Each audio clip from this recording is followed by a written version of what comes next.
اور اگر تم مر گئے یا مارے گئے تو ضرور تم اللہ ہی کے پاس جمع کیے جاؤ گے۔ اس کے بعد اللہ ہی کے رحمت سے آپ ان کے ساتھ نرم رہے، اور اگر آپ تندخو سخت طبیعت ہوتے تو یہ سب آپ کے پاس سے منتشر ہو جاتے، سو آپ ان کو معاف کر دیجئے اور ان کے لیے استغفار کر دیجئے، اور ان سے خاص خاص باتوں میں مشورہ لیتے رہا کیجئے۔ پھر جب آپ رائے پختہ کر لے تو اللہ ہی پر اعتماد کیجئے، بلا شبہ اللہ اعتماد کرنے والوں سے محبت کرتا ہے۔ اگر اللہ تمہارا ساتھ دے تب تو تم سے کوئی جیت ہی نہیں سکتا، اور اگر وہ تمہارا ساتھ نہ دے تو اس کے بعد ایسا کون ہے جو تمہارا ساتھ دے اور وہ غالب کر دے۔ اور مومن کو تو اللہ ہی پر اعتماد کرنا چاہیے،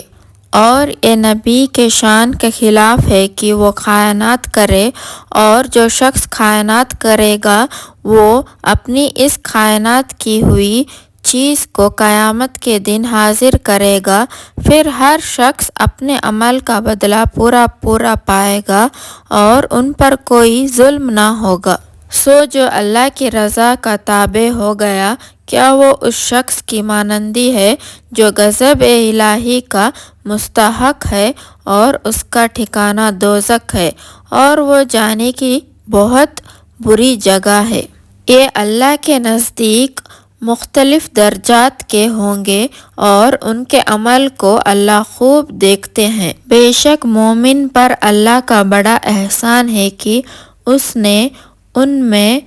ان کے ہی جن سے ایک رسول مبعوث کیا جو اللہ کی آیات ان کو پڑھ کر سناتا ہے اور ان کو پاکیزہ بناتا ہے، اور انہیں کتاب اور حکمت کی باتیں سکھاتا ہے، اور یہ لوگ اس سے پہلے کھلی ہوئی گمراہی میں تھے۔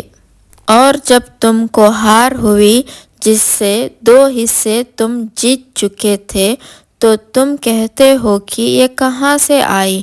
آپ فرما دیجئے کہ یہ خاص تمہارے طرف سے ہوئی ہے، بے شک اللہ تو ہر چیز پر قدرت رکھتا ہے۔ اور جو مصیبت تم پر آ پڑی اس روز جب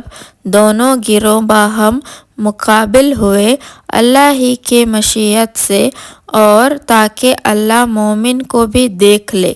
اور نیز منافقین کا حال بھی معلوم ہو جائے، اور ان سے کہا گیا کہ آؤ اللہ کی راہ میں لڑو یا دشمنوں کا دفاع کرو۔ وہ بولے اگر ہم کوئی ڈھنگ کی لڑائی دیکھتے تو ضرور تمہارے ساتھ ہو لیتے۔ یہ منافقین خصوصاً اس روز کفر سے زیادہ قریب تھے بنسبت اسلام کے۔ یہ لوگ اپنے منہ سے ایسی باتیں کرتے ہیں جو ان کے دل میں نہیں، اور اللہ خوب جانتا ہے وہ جو اپنے دلوں میں چھپائے ہوئے ہیں۔ یہ وہی ہے جو اپنے بھائیوں کے نسبت بیٹھے ہوئے باتیں بناتے ہیں کہ اگر یہ ہمارے باتیں مانتے تو قتل نہ ہوتے۔ آپ فرما دیجئے کہ اچھا تو اپنے اوپر سے موت کو ہٹا دو اگر تم سچے ہو۔ اے مخاطب، تم ان کو مردہ خیال نہ کرو جو اللہ کی راہ میں قتل ہوئے ہیں، بلکہ وہ تو زندہ ہے اپنے رب کے پاس، ان کو رزق بھی ملتا ہے۔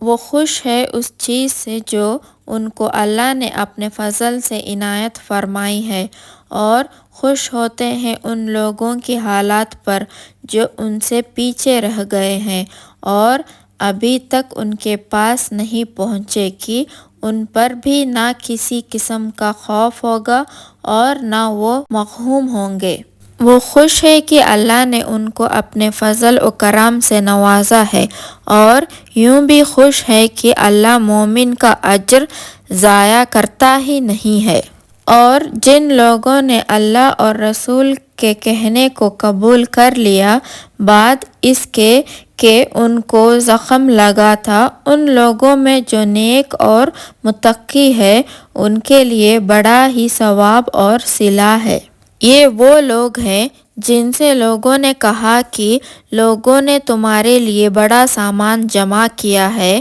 سو تم کو ان سے ڈرنا چاہیے۔ تو اس نے ان کے ایمان کو اور زیادہ کر دیا اور کہہ دیا کہ اللہ ہمارے لیے کافی ہے اور وہی بڑا کارساز ہے۔ پاس یہ لوگ اللہ کی نعمت اور فضل سے بھرے ہوئے لوٹ آئے کہ ان کو کوئی ناگواری ذرا پیش نہ آئی، اور وہ اللہ کی رضا کے تابع رہے، اور اللہ بڑا فضل والا ہے۔ بس اتنی سی بات ہے کہ یہ شیطان ہی ہے جو تم کو اپنے دوستوں سے ڈراتا ہے، سو تم ان سے نہ ڈرنا اور مجھی سے ڈرنا اگر تم مومن ہو۔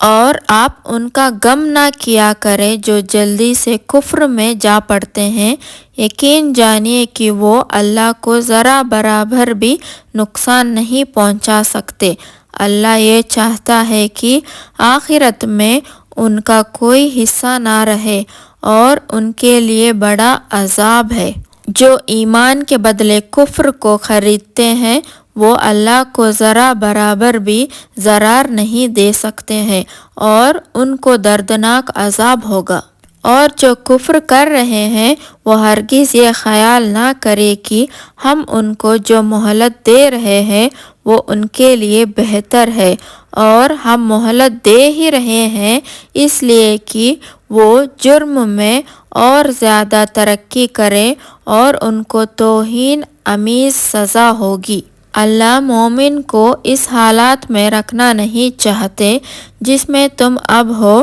جب تک ناپاک کو پاک سے الگ نہ کر دے، اور اللہ تم کو ایسی امور و غیبی پر مطلع نہیں کرتے، لیکن ہاں اللہ خود چاہے جس کو اپنے رسولوں میں سے منتخب کر لیتے ہیں۔ پاس اب اللہ اور اس کے رسولوں پر ایمان لاؤ، اور اگر تم ایمان لے آؤ اور پرہیز کرو پھر تم کو بہت بڑا صلہ ملے گا۔